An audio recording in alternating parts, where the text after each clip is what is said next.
ایسی ویڈیو صرف ہمارے چینل پر ہی آپ کو دیکھنے کو ملیں گی۔ پیش خدمت ہے کہانی حمزاد کی واپسی کا 13واں اور آخری حصہ۔ جب مجھے ہوش آیا تو میں ڈھاکہ سے چالگام اپنے گھر پہنچ چکا تھا۔ مجھے اتنے دن بعد دیکھ کر وفادار ملازم ارشاد علی کی خوشی کا کوئی ٹھکانہ نہیں تھا۔ دوپہر کو کھانا کھا کر جب میں لیٹنے والا تھا تو مجھے کلمی نسخے کا خیال آ گیا جس میں وہ وظیفہ درج تھا جس پر آج رات ہی سے مجھے عمل کرنا تھا۔ امتحان اور آزمائش کا وقت آ چکا تھا۔ مجھے اپنی مطالعہ گاہ کی طرف بڑھتے ہوئے وہ دن یاد آنے لگے جب حمزاد کا عمل کیا تھا۔ کلمی نسخہ اپنی جگہ موجود تھا، اس کی میں نے جلد بندی کرا لی تھی، پھر بھی اوراق بہت بوسیدہ تھے۔ میں اسے احتیاط سے نکال کر لے آیا۔ اپنی خوابگاہ میں واپس آ کر میں نے کلمی نسخے کی ورق گردانی شروع کر دی۔ جلد ہی میں نے مطلوبہ وظیفہ تلاش کر لیا۔ وظیفے کے ساتھ ہی فارسی زبان میں جو عبارت درج تھی میں اسے پڑھنے لگا۔ اس وظیفے کی مدت 19 دن ہی تھی۔ یہ بات مجھے حمزاد بتا چکا تھا کہ 19 دن میں مجھے وظیفہ مکمل کرنا ہے۔ اس وظیفے کی کچھ شرائط تو ایسی تھی جن پر میں پہلے سے عمل پیرا تھا، یعنی نماز اور پاک صاف رہنا۔ حمزاد کے عمل کی خاطر مجھے گھر سے باہر بھی نکلنا پڑتا تھا، مگر اس وظیفے میں ایسی کوئی شرط نہیں تھی۔ یہ وظیفہ روز عشاء کی نماز کے بعد سے نصف شب تک پڑھا جانا تھا۔ زوال کا وقت شروع ہونے سے پہلے ختم کر دینا تھا۔ اس کے لیے نہ کسی چراغ کی ضرورت تھی نہ کمرے میں اندھیرے کی۔ عشاء کی نماز پڑھ کر مجھے جا نماز پر ہی بیٹھے رہنا تھا۔ ہاں، اس کے لیے حصار کھینچ کر بیٹھنا لازمی تھا۔ وظیفہ پڑھتے ہوئے مجھے کسی قیمت پر حصار سے نہیں نکلنا تھا، نہ وظیفہ پڑھ کر صبح ہونے سے قبل کوئی بات کرنی تھی۔ عمل کر کے مجھے سو جانا تھا۔ حمزاد کا عمل کرتے ہوئے میں جس طرح فریب نظر اور فریب سماعت کا شکار ہوا، یہی صورتحال اس وظیفے کے دوران میں بھی مجھے پیش آ سکتی تھی۔ اس کا اندازہ مجھے پہلے سے ہی تھا کہ شیطانی قوتیں میرے عمل میں ضرور رکاوٹ ڈالیں گی۔ میں اسی لیے زیادہ نہ گھبرایا۔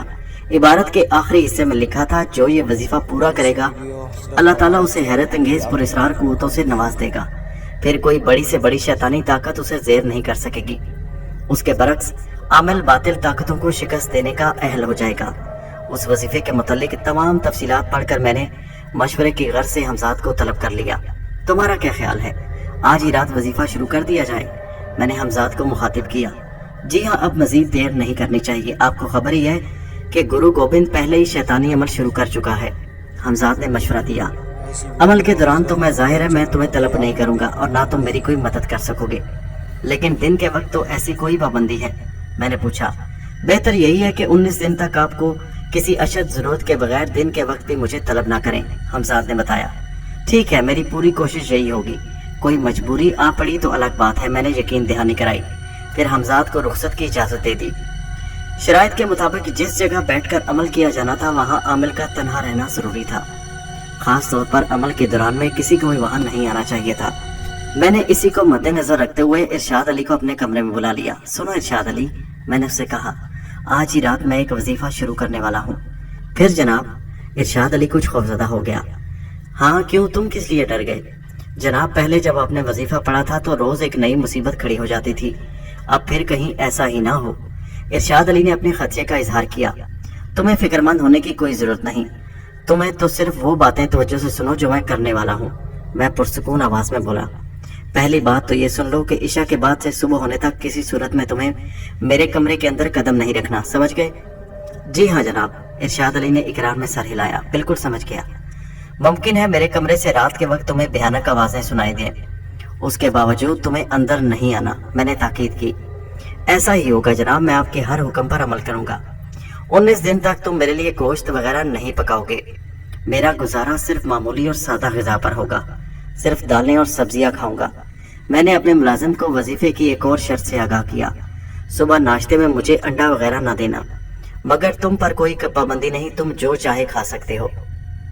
ارشاد علی کہنے لگا، جناب میں 2 ہانڈیاں پکا کے کیا کروں گا، جو آپ کھائیں گے میں بھی کھا لیا کروں گا، تمہاری مرضی، میری طرف سے تم کھانے پینے میں آزاد ہو، میں بولا۔ پھر میرے کہنے پر ارشاد علی چلا گیا۔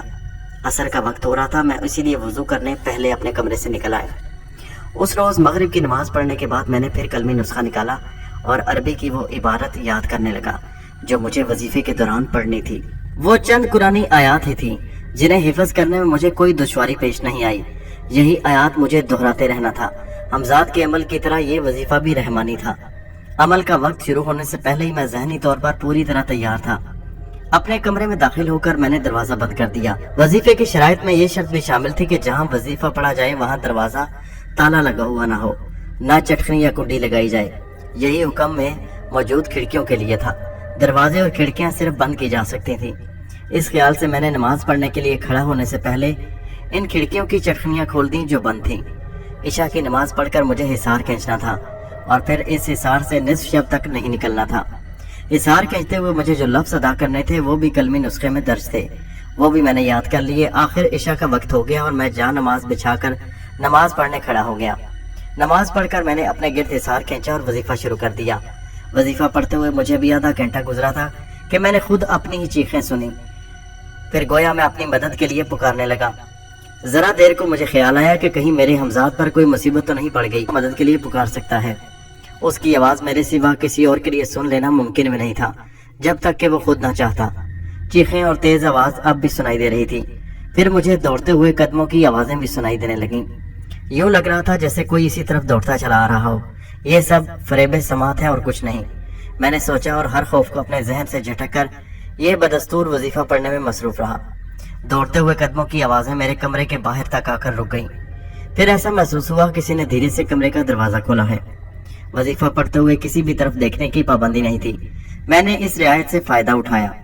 کمرے کا دروازہ دائیں جانب تھا۔ مجھے اس پر حیرت ہوئی کہ وہ محض میرا فریب سماعت نہیں تھا، کمرے کا دروازہ واقعی تھوڑا سا کھلا ہوا تھا۔ دروازے میں مجھے ایک کریح صورت شخص کھڑا دکھائی دیا۔ اس کے ہاتھ میں ریوالور تھا اور چہرے پر حیرت کے آثار تھے۔ وہ کمرے میں داخل ہو گیا۔ اس کے ریوالور کی نال میری طرف ہی اٹھی ہوئی تھی۔ سیاہ رو اور سیاہ لباس وہ شخص قدم قدم میری طرف بڑھنے لگا۔ یہ میری نظر کا دھوکہ ہو سکتا ہے، میں نے یہ سوچتے ہوئے اس شخص کی طرف سے نگاہ پھیر لی۔ ارے واہ، یہ تو بڑا دلیر معلوم ہوتا ہے۔ ایک بھاری آواز کمرے میں گونجی۔ اسے تو کوئی پرواہ نہیں میری۔ وہ شخص جیسے اپنے آپ سے باتیں کر رہا تھا۔ اس کے علاوہ گھر میں ایک ہی آدمی تھا جسے میں نے باندھ کر ڈال دیا ہے، شاید وہ اس کا ملازم ہوگا۔ یہ مجھے دیکھ چکا ہے اور پولیس کو بھی میرا پتہ بتا سکتا ہے۔ کیا کروں؟ یہاں تو رات گزارنا مشکل لگتی ہے۔ اس کی ایک ہی صورت ہے کہ میں اس کو بھی باندھ کر ڈال دوں اور منہ میں کپڑا ٹھونس دوں تاکہ یہ چیخ چلا نہ سکے، ورنہ پولیس ادھر متوجہ ہو جائے گی اور پھر۔ ابھی اس شخص کی بات ادھوری تھی کہ کمرہ ایک تیز چیخ سے گونج اٹھا۔ بے اختیار میری نگاہ اس طرف اٹھ گئی۔ مجھ سے کچھ ہی فاصلے پر وہ شخص زمین پر پڑا تڑپ رہا تھا۔ پھر میں نے اس کے جسم کو ساکت ہوتے ہوئے دیکھا۔ اگر واقعی وہ کو فریب نہیں تھا تو اس کی ایک ہی وجہ ممکن تھی، وہ شخص یقیناً حصار کی زد میں آ گیا تھا۔ یا تو یہ بے ہوش ہو گیا یا پھر میں اس سے زیادہ کچھ اور نہ سوچ سکا۔ ابھی کچھ ہی دیر ہوئی تھی کہ نیچے سے دروازہ پیٹے جانے کی آوازیں آنے لگیں۔ دروازہ کھول دو، پولیس تمہیں حکم دیتی ہے کہ دیر نہ کرو ورنہ دروازہ توڑ دیا جائے گا۔ کسی کی تیز آواز دور سے سنائی دی۔ ظاہر ہے کہ میں سنی انسنی کر گیا۔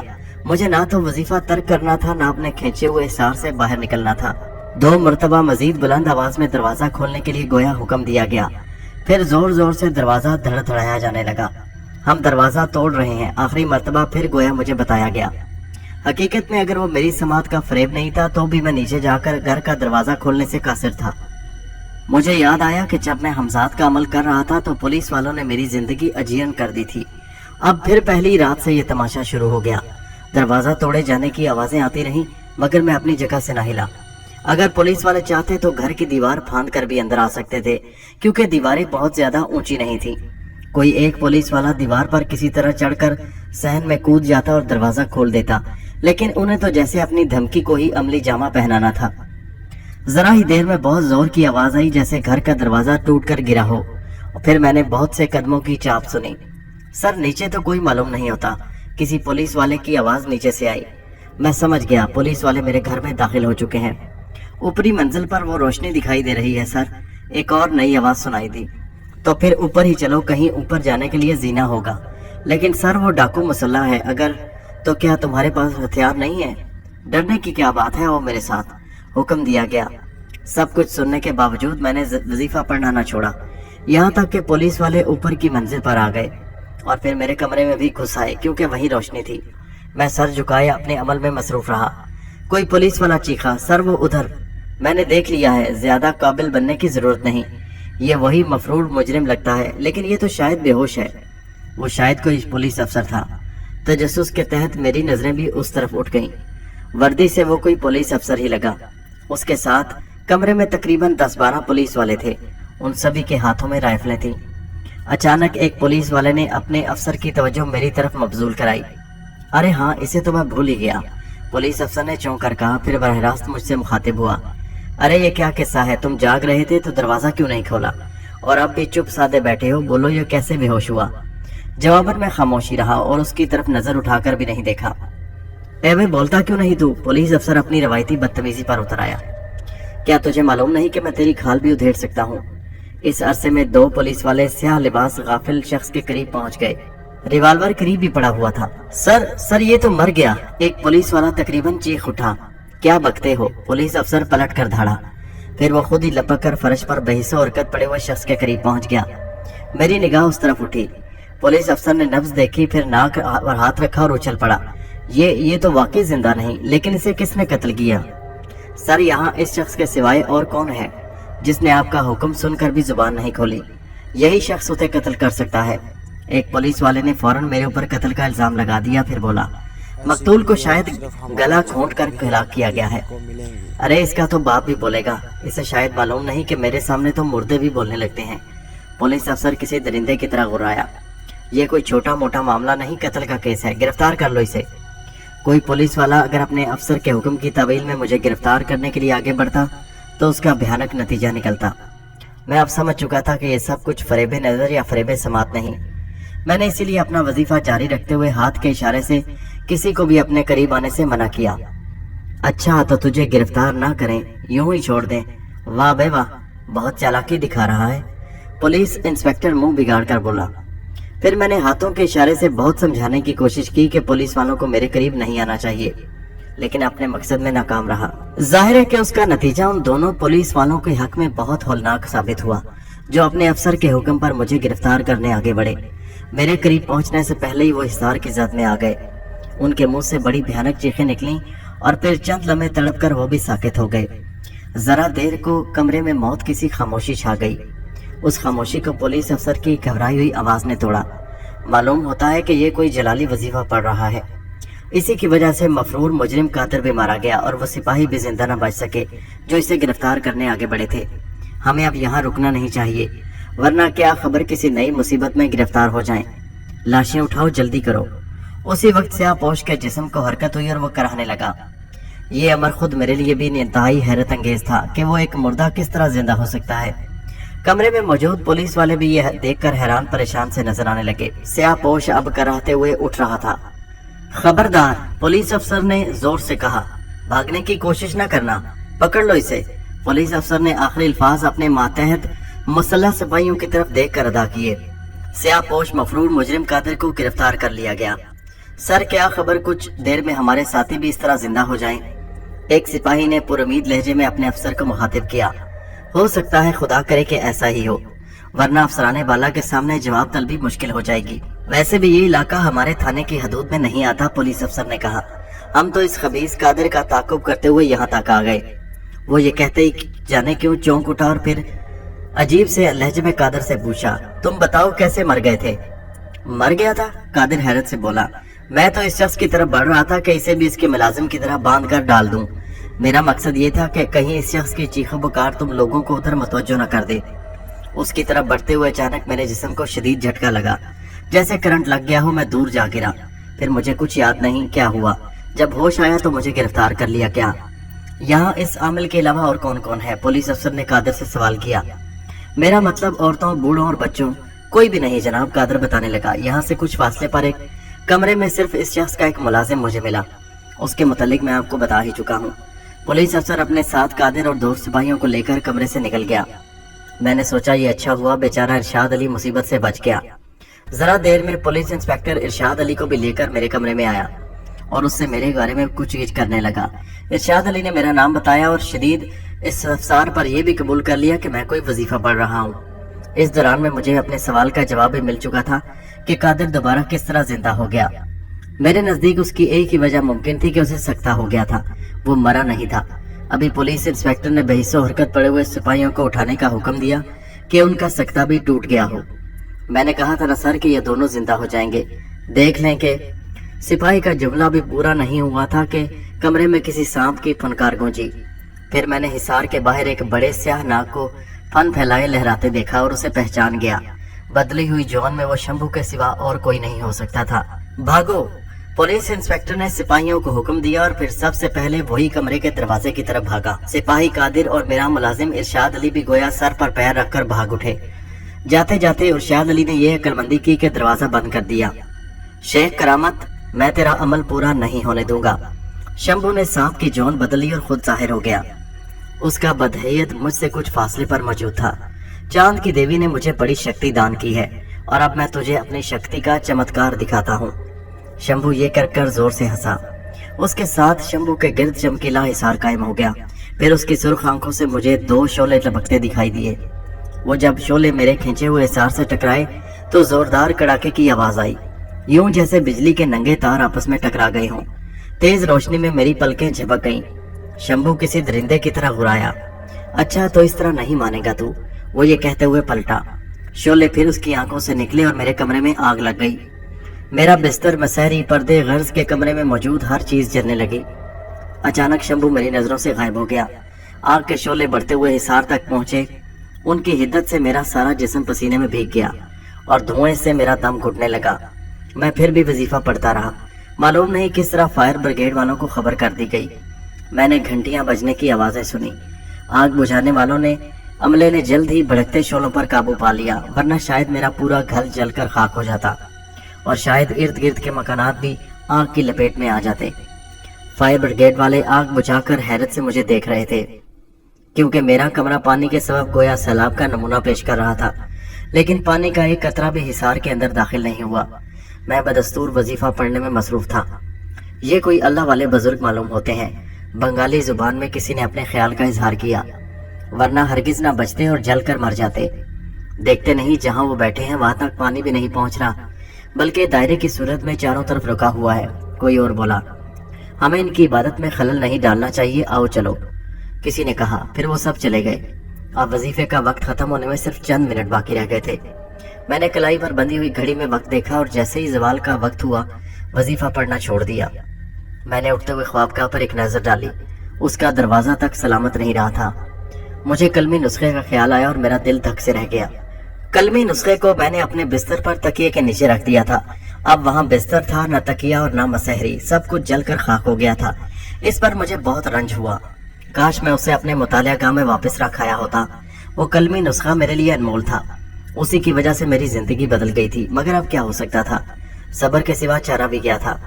वजीफे की एक शर्त के मुताबिक मुझे सुबह होने तक किसी से बात नहीं करनी थी। अब मेरे लिए मसला ये था कि मैं कहाँ सोऊं। मैंने जानमाज लपेटी और फिर अपने गिर्द कायम हिसार को उठाने के लिए मखसूस अल्फाज का विर्द किया।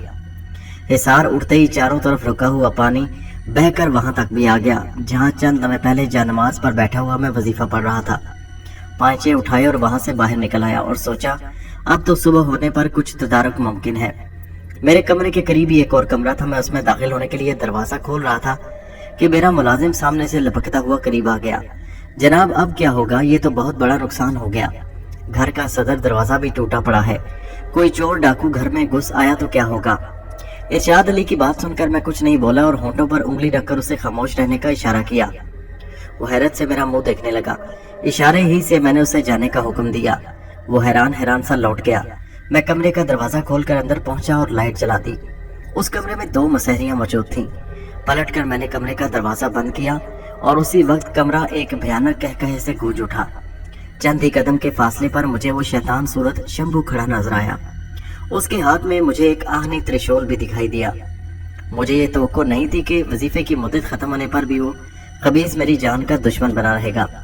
शेख करामत, आज तेरी जिंदगी की आखिरी रात है। शंभू हंसते हुए मुझसे बोला, मैं ये त्रिशूल तेरे सीने में उतार दूंगा। मुझे शदीद तरीन खतरे का एहसास हुआ और मेरे जिस्म में खौफ की सर्द लहर दौड़ गई। शंभू अपनी धमकी पर अमल कर सकता था। ऐसा करने से भला उसे कौन रोक सकता था? ये सोचते हुए मुझे अचानक हमजाद का ख्याल आया। अमल का वक्त खत्म हो चुका था। अब हमजाद को तलब करना मेरे लिए मुमकिन था, मगर उसकी नौबत ही ना आई। शंभू जैसे ही त्रिशूल तान कर मेरी तरफ झपटा, मेरा हमजाद तलब किए बगैर हाजिर हो गया। उसने शंभू के हाथ से त्रिशूल छीन लिया। शंभू ने फौरन उसके हमले से बचने की खातिर जौन बदली। आज तू बचकर नहीं जा सकेगा शंभू, मैं तेरा त्रिशूल छीन चुका हूँ। खुद भी तो इसका मतलब अच्छी तरह जानता है। हमजाद ने शंभू को मुखातिब किया, जो अभी तक सांप की शक्ल इख्तियार कर चुका था। अब तू अपने गिर्द चमकीला हिसार कायम नहीं कर सकता और ना इस घर की हदूद से निकलकर भाग सकता है। उसी लम्हे सांप पुकारता हुआ तेजी से एक तरफ रेंगने लगा। हमजाद ने लपक कर उसी के आहनी त्रिशूल से उसे टुकड़े टुकड़े कर दिया। इसी के साथ शंभू का इंसानी जिस्म भी जाहिर हो गया। उसकी गर्दन एक तरफ कटी पड़ी थी और जिस्म के बाकी हिस्से भी कटे हुए इधर उधर बिखरे थे। फर्श पर खून बह रहा था। मैं इसकी लाश ठिकाने लगा कर आता हूँ। हमजाद ने मुझसे मुखातिब हुआ। मुबारक हो, आपको एक दुश्मन मारा गया आज। मेरे जहन में बहुत से सवाल थे मगर मैं फिलहाल चुप ही रहा। हमजाद ने शंभू की लाश के टुकड़े समेटे और गायब हो गया। चंद ही लम्हे में वापस आकर उसने खून आलूद फर्श को भी साफ कर दिया तो मैंने पूछा, तुम तलब किए बगैर किस तरह आ गए? इसलिए कि शंभू आपको कत्ल कर देता तो मैं भी जिंदा न बचता। हमजाद ने जवाब दिया, क्योंकि मैं आप ही का अक्स लतीफ हूँ। वजीफा पहले ही आप खत्म कर चुके थे। अच्छा, अब तुम आ ही गए हो तो कुछ काम और कर जाओ। मेरी ख्वाबगाह को साफ करके दोबारा असली हालत में ले आओ। इसके अलावा घर का दरवाजा जो टूट चुका है उसे भी। मैं समझ गया कि आप क्या चाहते हैं, लेकिन एक बात शायद आप भूल गए। आज सुबह से पहले आपको किसी से भी कलाम नहीं करना था। हमजाद बोल उठा। फिर अब क्या होगा? मैंने घबरा कर कहा। सिर्फ ये होगा कि कल रात से आपको दोबारा अमल शुरू करना पड़ेगा। और हमजाद कहते कहते रुक गया। और क्या? मैंने पूछा। आपसे एक भयानक गलती हो चुकी है, हमजाद ने बताया। हर गलती की सजा इंसान को भुगतनी ही पड़ती है। किसी सूरत में आपको सुबह होने से पहले बोलना नहीं चाहिए था। वजीफा पूरा होने से पहले मैं आपको नहीं बता सकता कि वो सजा क्या है। फिर मेरे इसरार के बावजूद हमजाद ने सजा के बारे में मुझे कुछ नहीं बताया। मैंने अलबत्ता एक बात जरूर महसूस की कि वो इंतहाई गमज़दा था। उसका सबब भी वो बयान न कर सका। मजबूरन मैं खामोश हो गया। हमजाद ने मेरे हुक्म की तामील में देर न की और मैं वापस अपनी ख्वाबगाह में आ गया। मेरे लिए कोई हैरानी की बात नहीं थी कि ख्वाबगाह पहले की तरह नजर आ रही थी, क्योंकि मैं हमजाद की हैरत अंगेज कुव्वतों से वाकिफ था। आज रात जो कुछ हुआ उसमें एक खुशगवार पहलू भी है, हमजाद ने कहा। शंभू की मौत के बाद अब आपके अमल में मुदाखलत करने वाला कोई नहीं रहा। सिर्फ फरेब नजर और समात के धोखे में आप नहीं आ सकते, ये मैं अच्छी तरह जानता हूँ। आपके लिए ये कोई नई बात नहीं। और गुरु गोविंद, क्या वो इस अरसे में खामोश बैठा रहेगा? क्या वो मुझ पर वार नहीं करेगा? मैंने पूछा। वो 40 दिन के लिए अपना शैतानी अमल पूरा करने की गर्ज से इशार खींच कर बैठ चुका है। इस दौरान में वो अपने मंदिर की हदूद से नहीं निकल सकता, हमजाद ने बताया। मैं ये सुनकर मुतमईन हो गया। हमजाद को भी मैंने रुखसत की इजाजत दे दी, लेकिन एक बेकली सी रही। उसकी वजह नामालूम सजा का खौफ ही था। मुझे उस रात बड़ी मुश्किल से नींद आई। दूसरे दिन सुबह इरशाद अली ने जब सब कुछ जूं के तूं देखा तो हैरान परेशान सा मेरे सामने आ खड़ा हुआ। मुझे मालूम है इरशाद अली कि तुम किस बात पर हैरतज़दा हो। गुज़श्ता रात जो कुछ हुआ उसे भूल जाओ। मैंने तुम्हें जो हिदायत दी थी बस उन्हीं पर अमल करो, मैंने कहा। जी जी, बेहतर बेहतर हुजूर। इरशाद अली ये कहकर मेरे लिए नाश्ता लाने चला गया। मेरे हमजाद ने जो कुछ कहा था कतई दुरुस्त निकला। अमल के दौरान मुझे कोई रुकावट नहीं आई। फरेब नजर और फरेब समात के सिवा कोई गैर मामूली वाक़या पेश नहीं आया और मैंने अमल पूरा कर लिया। 19 दिन गुजर चुके थे और वो 20वां दिन था जब हमजाद मुझे चालकाम से कलकत्ते ले गया। मैं अब हगली के किनारे उसी कदीम मंदिर के सामने खड़ा था जहां मेरा दुश्मन गुरु गोविंद मौजूद था। हमजाद ने मुझसे कहा था कि जब तक गुरु गोविंद अपने अंजाम को नहीं पहुंच जाता वो मुझे मतवक्को सजा के बारे में कुछ नहीं बता सकेगा। अब आपको तन्हा इस मंदिर में दाखिल होना है। गुरु गोविंद का अब कोई शैतानी अमल आप पर कारगर नहीं हो सकेगा, हमजाद ने बताया। उसे खत्म करने के लिए मुझे क्या तदबीर आजमाना होगी, मैंने दरियाफ्त किया। आपको वो आयत तो याद होंगी जो अमल के दौरान में पड़ी थी। जैसे ही गुरु गोविंद आपके मुकाबले आए उस पर यही आयत को पढ़कर दम कर दें। उसे खत्म होने में इंशाल्लाह देर नहीं लगेगी। हमजाद मुझे बताने लगा, आप ही की तरह अरसा वारिद से गुरु गोविंद भी गैर फितरी तौर पर जिंदा है। उसके जिस्म की तबई उम्र कभी की खत्म हो चुकी है। अब वो सिर्फ अपनी पुरस्रार शैतानी कुव्वतों के बल पर जिंदा है। कुरानी आयत पढ़ते ही उसकी तमाम कुव्वतें सल्ब हो जाएंगी और वो अपने अंजाम को पहुंच जाएगा। आप खुद आंखों से देख लेंगे कि उसका अंजाम कितना भयानक होगा। अब अल्लाह का नाम लेकर मंदिर में दाखिल हो जाएं। मैं वापसी में आपको यहीं मिलूंगा।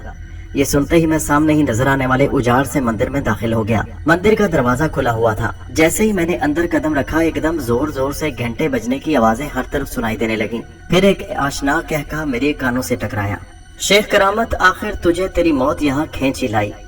गुरु गोविंद की आवाज तो मेरे समात से टकराई मगर वो खुद नजर न आया। फिर भी तू मेरा मेहमान है, तुझे मौत के घाट उतारने से पहले मैं तेरे स्वागत के लिए अपनी हसीन तरीन दासियों को भेज रहा हूँ। ये तेरी हर ख्वाहिश पूरी करने की पाबंद है। इनको मैंने यही हुक्म दिया है। आज आधी रात तक मैं तुझे जीने की मोहलत देता हूँ, जी भर कर ऐश कर ले। जब ये मोहलत खत्म हो जाए तो मैं काली माई के चरणों में तेरे कटे हुए सर की भेंट चढ़ा दूंगा। तेरे खून से मैं काली माई की मूर्ति को गुस्ल दूंगा। इन अल्फाज के साथ ही जबरदस्त छनाका हुआ। वो उजाड़ सी जगह एकदम जैसे जन्नत नजीर बन गई। हर तरफ रंग ही रंग थी, खुशबू ही खुशबू थी। दूसरा छनाका हुआ तो जैसे मेरे होश गुम हो गए। इतना सारा हुस्न जिंदगी भर मैंने किसी एक जगह नहीं देखा था। वो गुरु गोबिंद की दासियां थीं, जिन्होंने मुझे अपने हल्के में ले रखा था। बारीक लिबास उनके हसीन तरीन जिस्मों पर गोया तोहमत ही था। रोशनी जैसे उनके जिस्मों से फूट रही थी, वो सभी मुजस्समे खुशबू थी। मैंने ये जानने के लिए कि वो महज नजरों का धोखा तो नहीं, एक दासी को खींचकर अपने बाजुओं के हिसार में ले लिया। वो जीती जागती हकीकत थी। जामे मैं तौबा शिकन था और मेरी तौबा जामे शिकन। मेरा चेहरा उसके हसीन लबों पर झुकता चला गया। आरिज़ो लब की हिलावत ने मेरे जिस्म में लहू की गर्दिश तेज कर दी थी। वो खुद सुपुर्दगी की इंतहाई मंजिलों पर थी। खुद फरामोशी और बेखुदी के शायद वो चंद ही लम्हे थे। मैं दियारे लज्जत में पहला कदम रखने वाला था कि जैसे किसी अनजानी पुरस्रार कुव्वत ने मुझे झंझोड़ दिया। मैं जैसे होश में आ गया। मुझे ये एहसास हो चुका था कि मेरा दुश्मन मेरे साथ क्या खतरनाक खेल खेलने वाला था। वो यकीनन मुझे नापाक करके कलाम इलाही को पढ़ने से रोकना चाहता था। जाहिर है कि नापाक होने की सूरत में उन आयात का असर खत्म हो जाता जो मुझे अपने दुश्मन को उसके अंजाम तक पहुंचाने के लिए पढ़ना थी। गुरु गोबिंद का ये खतरनाक वार बेकार गया। उसका सबब 19 दिन का वही अमल था जो मैंने पूरा कर लिया था। लाहौल पढ़कर मैंने उसी हसीन दासी को उठाकर दूर फेंक दिया और उठकर खड़ा हो गया। जमीन पर गिरते ही वो दासी चीख उठी। फिर बाकी दासियां भी जैसे घबराकर भागने लगीं। चंद ही लम्हों में सारा मंजर बदल गया। अब मैं वहां अकेला था और वो जगह मुझे दोबारा उजाड़ नजर आने लगी। अचानक सामने से गुरु गोबिंद आता दिखाई दिया और उसने मुझे मुखातिब किया। शेख करामत, मेरे पहले वार से तू बच गया, लेकिन अब नाग देवता तुझे जिंदा नहीं छोड़ेगा। वो मुझसे कुछ फासले पर रुक गया। फिर उसने अपना एक हाथ बुलंद किया। दूसरे इलम में मुझे एक स्याह नाग उसकी कलाई से लिपटा हुआ नजर आया। उसने होठों ही होठों में कुछ पड़ा और अपना हाथ मेरी तरफ बढ़ा दिया। उसके हाथ से लिपटा हुआ सांप जैसे उड़ता हुआ मेरी तरफ आया, मगर मुझ तक पहुंच ना सका। वो आधा फासला तय करके धप से जमीन पर गिर गया और तड़प कर साकित हो गया। गुरु गोबिंद ने हैरत से सांप की तरफ देखा। फिर मुझे उसके चेहरे पर खौफ की परछाइयां नजर आईं। वो एकदम पलट कर भागा। किसी अनजानी ताकत ने मुझे उसके पीछे जाने पर उकसाया और मैं भी दौड़ने लगा। मंदिर अंदर से नीम तारीख था। फिर भी मुझे कुछ फासले पर गुरु गोबिंद भागता हुआ दिखाई दिया। एक तंग सी जगह जाकर वो रास्ता खत्म हो गया। सामने एक चबूतरे पर काली माई की बड़ी सी भयानक मूर्ति थी।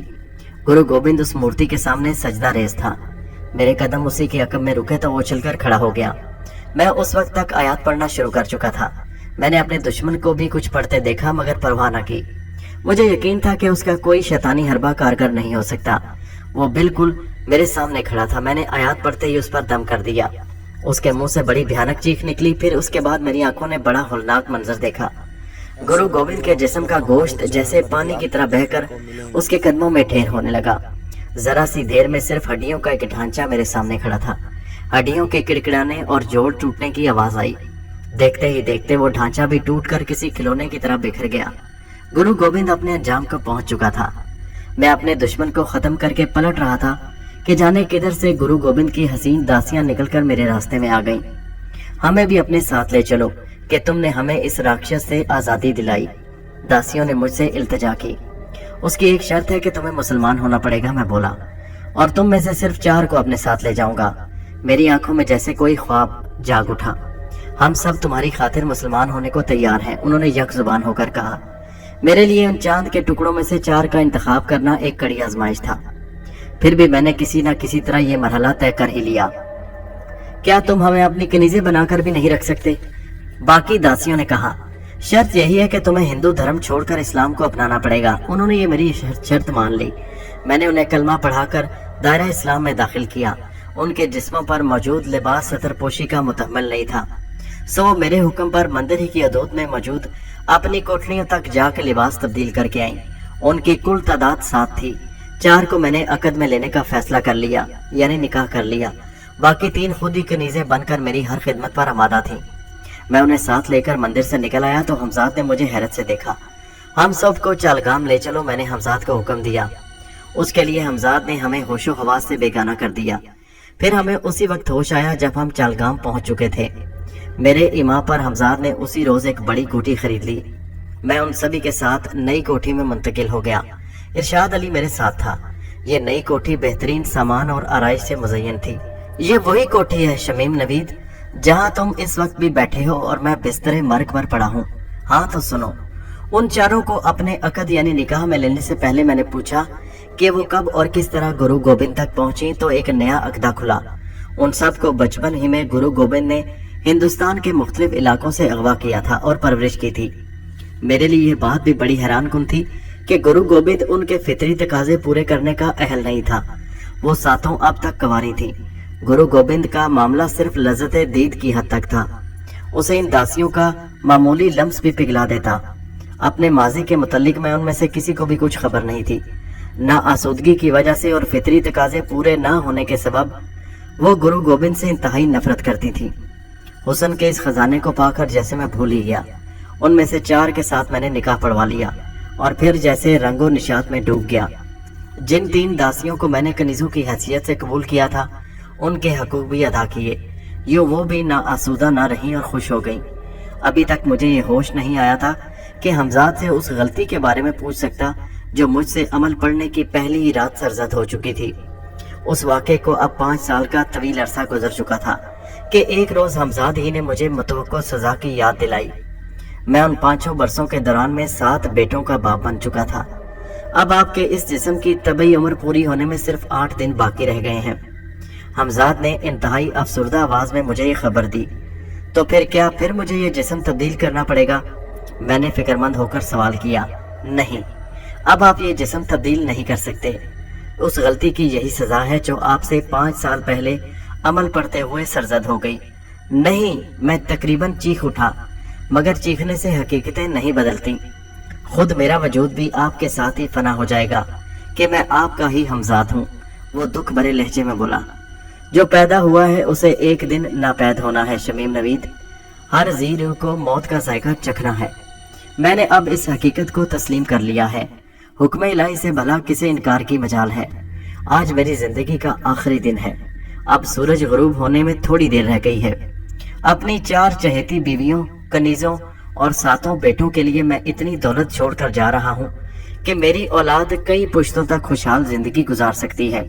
शमीम नवीद, मैं मरते हुए अफसुर्दा नहीं हूँ। जो ख्वाब कभी मैंने देखा था मुझे उसकी ताबीर अपनी औलाद की शक्ल में मिल चुकी है। मैंने खुद को आने वाली नस्लों में महफूज कर दिया है। अब तुम जाओ शमीम नवीद। मेरी पुरस्रार सरगुज़श्त खत्म हो गई। अब मैं अपनी 4 बीवियों और कनीजों को भी इस हकीकत से आगाह कर देना चाहता हूँ कि इस फानी दुनिया से रुखसत होने वाला हूँ। खुदा हाफिज शमीम नवीद, हमेशा के लिए खुदा हाफिज। दोस्तों, ये कहानी खत्म हुई। हमने आपके लिए शेख करामत की सरगुज़श्त यानी हमजाद और फिर दूसरी सीरीज शेख करामत की वापसी यानी हमजाद की वापसी की सीरीज, ये दोनों पेश की। इन दोनों सीरीज में हमने किसी किस्म का हिस्सा इसमें से काटा नहीं। ये पूरी